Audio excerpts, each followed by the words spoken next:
मोअज़्ज़िज़ सामीन अस्सलामु अलैकुम वरहमतुल्लाहि वबरकातुहू। उम्मीद है आप तमाम दोस्त खैरियत से होंगे और अपने घरों में खुश होंगे।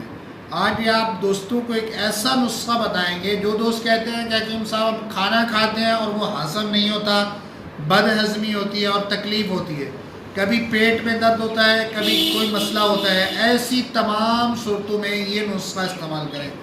ये ऐसा है कि लिक्विड भी हज़म और पत्थर भी हज़म करने वाली अद्वियात हैं। सबसे पहले आपने नुशादर, नमक सियाह, मिर्च सियाह, अनार दाना, ज़ीरा सफ़ेद, पुदीना टिक्की, ये तमाम चीज़ें हम वज़न लेके इनका पाउडर बना लें। सुबह शाम रोटी से पहले या बाद में 1 चमचा पानी के साथ इस्तेमाल करें। इंशाअल्लाह तमाम ग़िज़ा हज़म होगी, मैदे में कोई तकलीफ़ नहीं होगी। बआसानी तौर पे मैदा आपकी जो भी चीज़ खाई होगी उसको हज़म करेगा।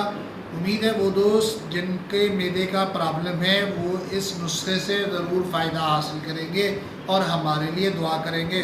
जज़ाकल्लाह।